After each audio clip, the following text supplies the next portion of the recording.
All right, Sam, I'm going to put your playoff teams on the screen. Why don't you give the listeners who can't see it what you got? Okay.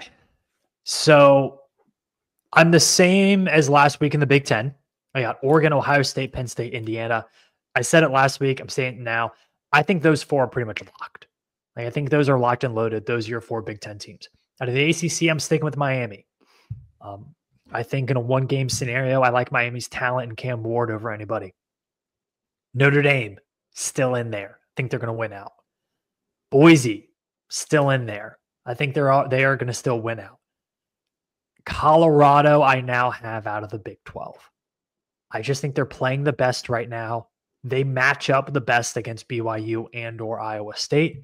If Arizona State sneaks into that title game, it gets interesting. But for right now, Colorado's speed, playing on turf, I like that matchup. The SEC, Texas, Bama, Georgia. I still have Tennessee in there. I still have Tennessee in there because I think Ole Miss is going to lose this week. And that's what we have to do with this. We have to project based on our predictions. And that's why we both had Georgia in last week, because we thought they would beat Tennessee. Tennessee has UTEP and Vanderbilt left. Ole Miss has at Florida in the Egg Bowl. So they both have tough road games. Yes. I don't care how bad Mississippi State is. It's the Egg Bowl. Something weird is going to happen. I just think when they stack those two teams' resumes up at the end of the year, Tennessee's losses are at Arkansas, close, didn't look great, but then at Georgia. Ole Miss still has a home loss to Kentucky. That is a bad loss. And that LSU loss is not looking great either. Projecting forward to the end of the season, I think Tennessee's resume is going to trump Ole Miss, especially if Ole Miss loses this week. Now, if these two teams, that's no questions asked for sure. If these two teams, if Ole Miss and Tennessee were to play in Atlanta on Saturday, Ole Miss might wipe the floor with them. Yeah. They looked real good against Georgia, but it's not how it works. And that's not how it works. Okay, let me put up mine because we are now, because you've switched to Colorado. I had Colorado last week. I still have Colorado. Hold on, there we go. So all of our picks are the same, except for I have Ole Miss instead of Tennessee, where Sam has them. So Notre Dame, Boise, Miami, the only team from the ACC. Colorado, only team from the Big 12. The four Big 10 teams, but yeah, I have Ole Miss in addition to Georgia, Alabama, and Texas. Now, my SEC title game pick right now is clearly Texas against Bama because I predict Texas to beat Texas A&M. But Elliott had Texas A&M in his playoff and no Texas, meaning he thinks that Texas A&M not only wins against Texas, but it's enough that Texas falls all the way out. Which I do probably, because their schedule of all of them is probably the weakest if we want to compare big, wins and whatnot. I mean, it's kind of unfortunate too. And a home loss by 2 touchdowns. Like going into the season, Texas was maybe a little more fortunate, but they had a road trip to the Big House, a road trip to Kyle Field, home game against Georgia. You were like, oh, they do have a tough schedule. Yeah, there just hasn't been a marquee hang your hat on it kind of win. Like they don't really have it. They've just taken care of business though. But if that's why they need to beat A&M. Like that's going to be their big win if they can get that one. And I still think, despite how they looked this past weekend, like A&M has real offensive problems and Texas has a great defense.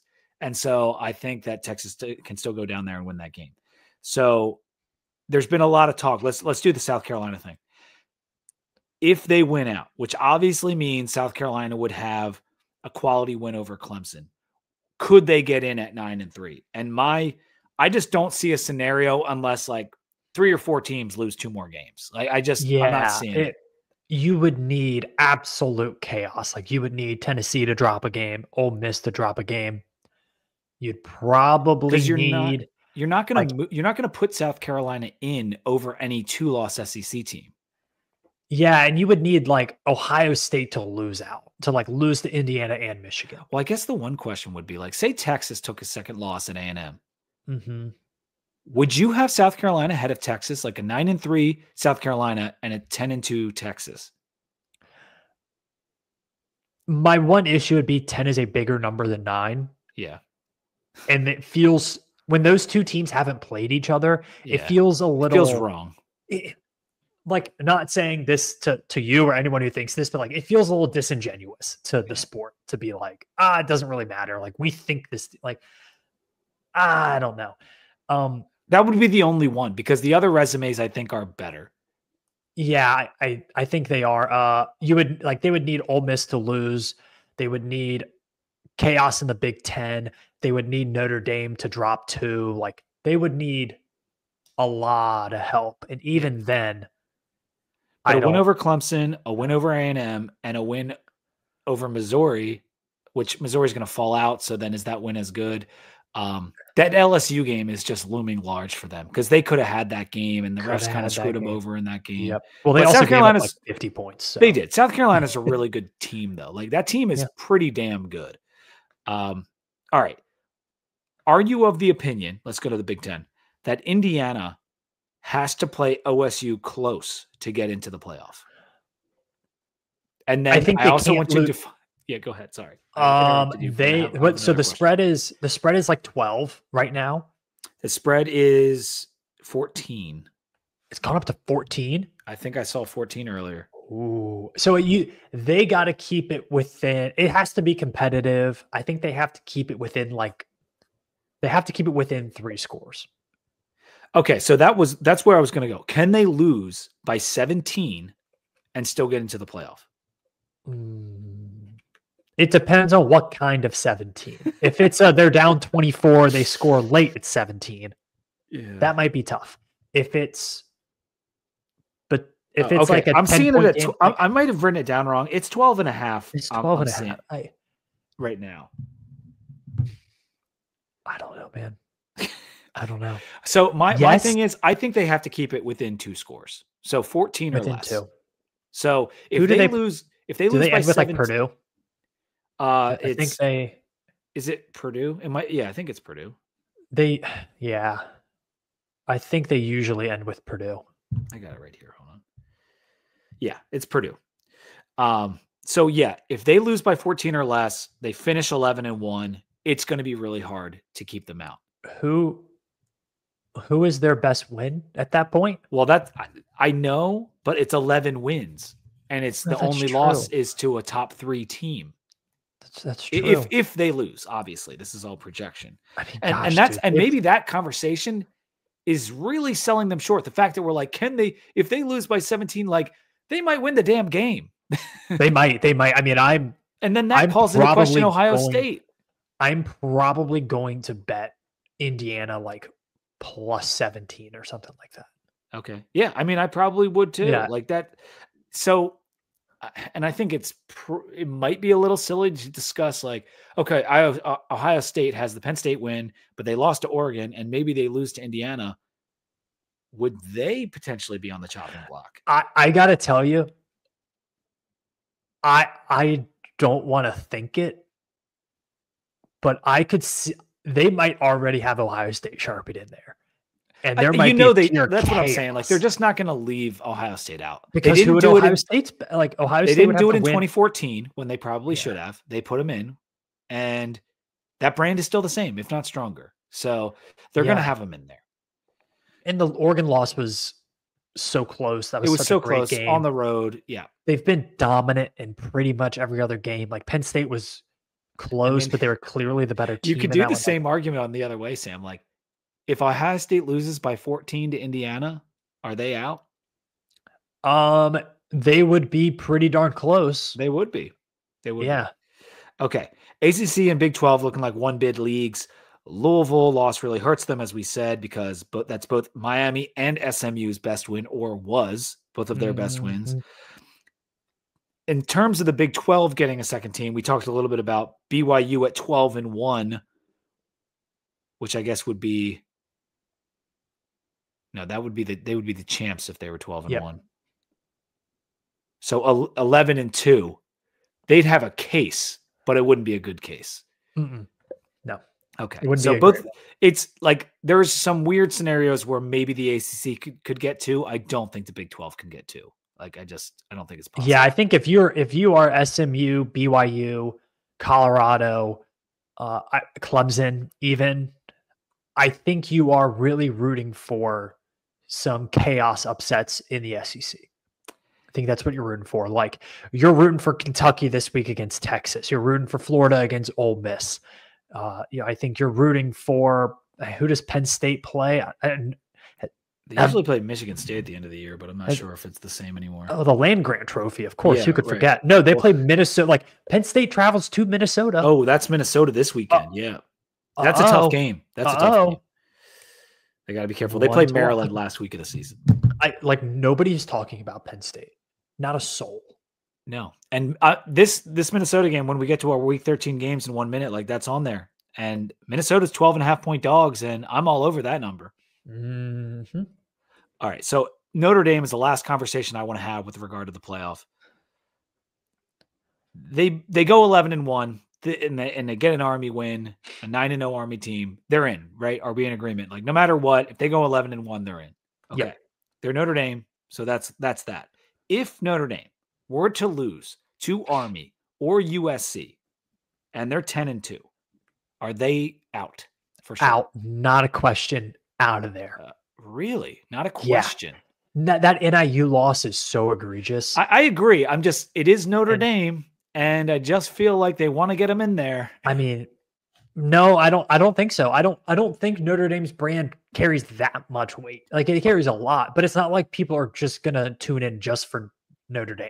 I don't know, man. No one's like, gosh, I need to watch Riley Leonard and then Fighting Irish play today. I agree. They're not like a flashy team this year. So maybe if they still had Brady Quinn or something like that, maybe it would be different. But 10-2, Notre Dame's probably not getting it. I was really hoping you would pull out like, man, if they still had like Jimmy Clausen, they'd be in. Hey, he was a big time college QB, not so good on the Panthers or after that, but yeah, I almost said Ian Book, but that was they did go 12-0 with Ian Book, but yeah. I tell you what, this Fighting Irish defense with Deshaun Kaiser at quarterback would be. Oh, the committee would be all over that. Got to get him in there.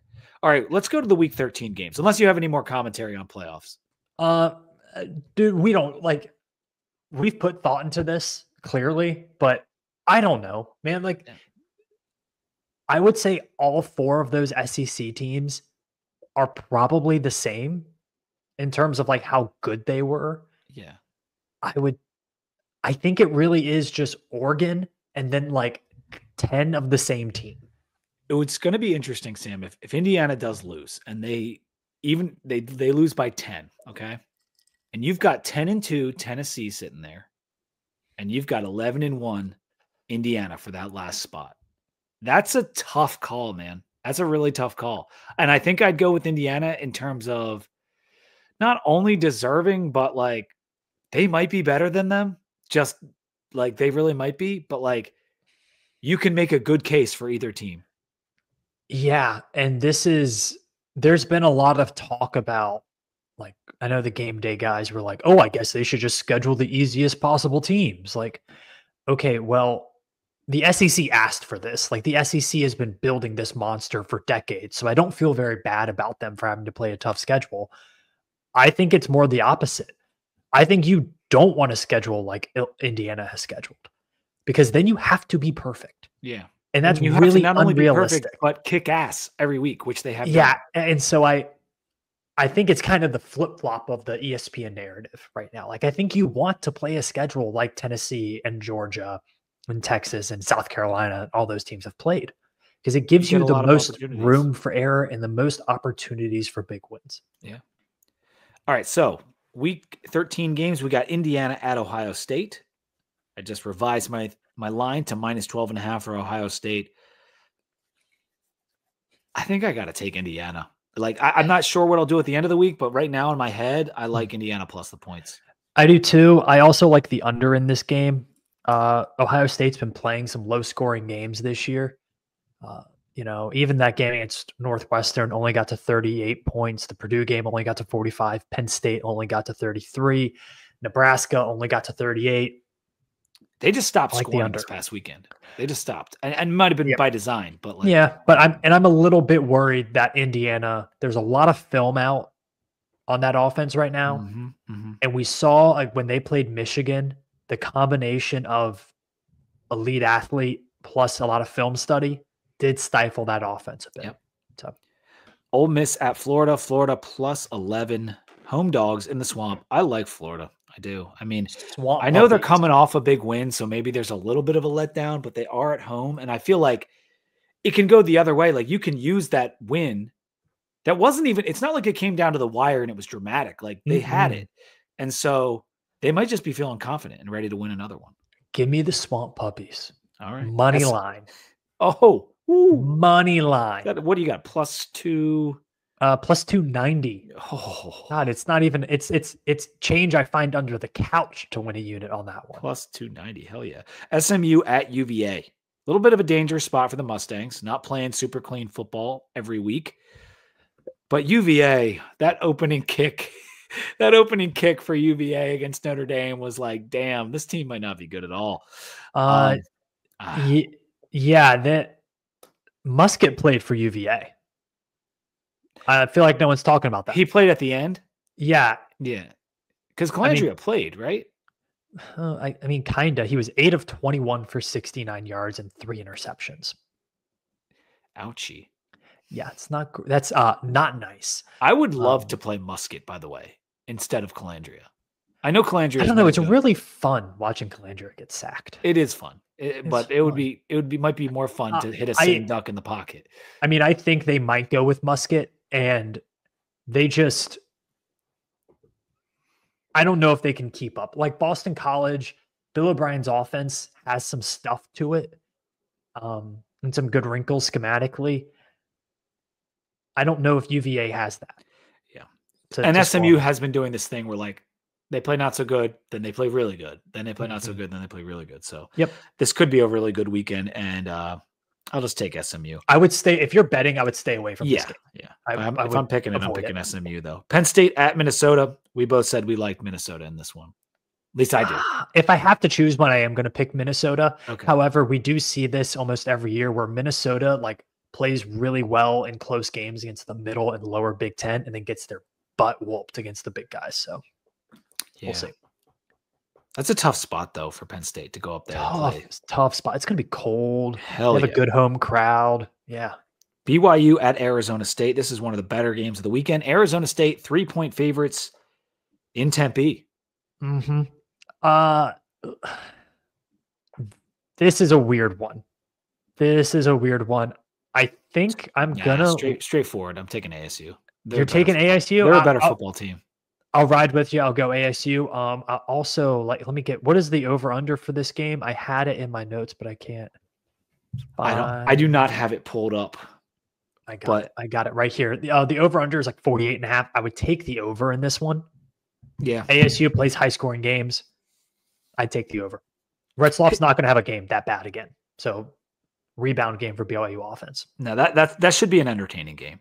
Pitt at Louisville. Louisville 8.5-point favorites at home. I think Louisville bounces back in a big way. Yep, usually a very good home field team. And this is revenge. Remember when Pitt, who was having a terrible season, beat them on the CW?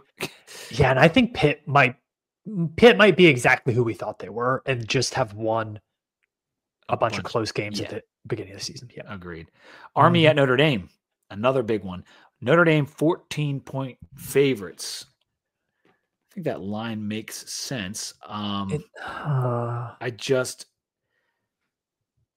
One of these teams is going to keep it close with Notre Dame. Like they've been kicking ass a lot against some bad teams, and I know Army has not played. Their schedule is so weak. It's so weak. Do you know the most points Notre Dame's given up a game this year? They gave up 24 to Louisville. Okay. Everyone else has been 14 or less points. Yikes. Well, this is, I mean, it's a different beast though. I mean, this is like this is an offense that can cause some teams a lot of problems. Now, Notre Dame plays option teams every year, and they already played Navy, but Navy's not running the true option? It's a little bit different, but I will tell you. So since Freeman's been the coach there and they've had this defensive staff, 2021 they beat Navy 34-6. 2022 was that really close game. They beat them 35-32. 2023 they beat Navy 42-3 in Ireland, and this year they beat them 51-14. They play very well against the option. That kind of scares me for Army. But Army's defense is one of the better defenses Notre Dame will have played this year. I think it's like. Do you think it's a better defense than NIU? I mean, if they can lose to NIU, I'm taking Army with the points. I just feel like this is a really big opposite. Spot. If you can make it here, you can make it anywhere. If you can lose the NIU at home, who knows? I'm looking at your shirt. How can I not pick Army? I'm going to be rooting for Army, but I'm just telling you what. You're not putting your head above your wallet on this show. Yeah, I'm not betting this game. I'm just going to let the cards fall where they may. All right, and last one we'll pick so we can get the hell out of here. Bama at Oklahoma.